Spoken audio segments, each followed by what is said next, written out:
बिस्मिल्लाहिर्रहमानिर्रहीम। अस्सलाम वालेकुम, वेलकम टू माय चैनल। मैं हूं मरियम और आप देख रहे हैं मरियम ऑफिशियल।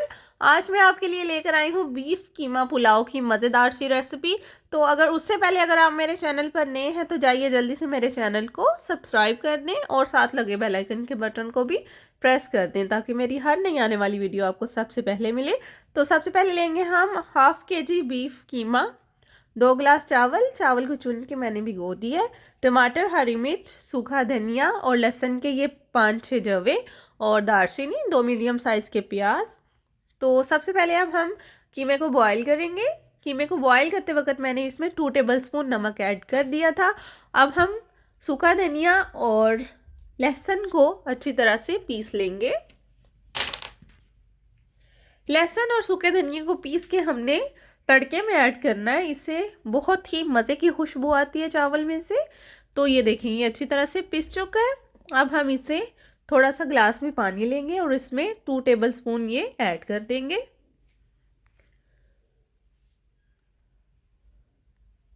अच्छी तरह से मिक्स करेंगे और अब इसको तड़के में शामिल करेंगे। कढ़ाई लेंगे, फ्लेम ऑन करेंगे और इसमें हाफ कप घी शामिल करेंगे और 2 कटे हुए मीडियम साइज़ के प्याज डाल के फ्राई कर लेंगे। जैसे प्याज फ्राई हो जाए तो इसमें लहसुन और सूखा धनिया शामिल किया हुआ पानी शामिल कर देंगे और इसको 2 से 3 मिनट तक भून लेंगे और इसमें टमाटर और हरी मिर्च ऐड कर देंगे। साथ ही इसमें हम बॉईल किया हुआ कीमा भी शामिल कर देंगे और 4 से 5 मिनट तक कीमे की अच्छी तरह से भुनाई करेंगे ताकि अच्छी तरह से कीमा भुन जाए और इसमें से किसी भी किस्म की स्मेल ना आए और सारे मसाले भी अच्छी तरह से कुक हो जाएं।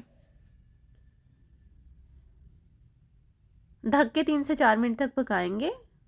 फिर इसमें 1 टेबलस्पून बिरयानी मसाला ऐड करेंगे और तकरीबन 4 से 5 टेबलस्पून इसमें दही शामिल कर देंगे।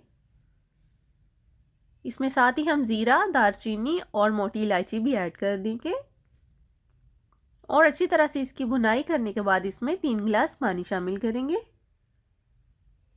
2 ग्लास इसमें मैंने प्लेन वाटर ऐड किया और 1 ग्लास इसमें मैंने यखनी वाला पानी जिसमें हमने कीमे को बॉईल किया था वो ऐड कर दिया। ढक के हम इतना पकाएंगे कि कीमे इसको पानी को बॉईल आ जाए और कीमा अच्छी तरह से गल जाए।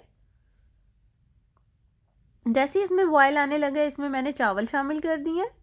चावल शामिल करके अब हमने चावल को अच्छी तरह से इसमें हल कर लेना है, मिक्स करना है और इसको ढक के 5 से 6 मिनट तक पकाना है। इतना पकाना है कि चावल थोड़े से गल जाए और पानी इसका खुश्क हो जाए। फिर हाफ टी स्पून इसमें मैंने काली मिर्च का पाउडर शामिल कर दिया। पानी खुश्क हो चुके, अब हम इसको दम पे लगाएंगे। तो लीजिए, दम पे लग चुके हैं चावल और ये चावल अच्छी तरह से गल चुके हैं। अब हम इसे डिश आउट करेंगे। बहुत ही मज़ेदार बीफ कीमा पुलाव बन के तैयार है। बहुत ही सिंपल और इजी रेसिपी है और इसमें मैंने ज़्यादा स्पाइसेस नहीं डाले। आई होप आपको आज की रेसिपी अच्छी लगी होगी। Thank you.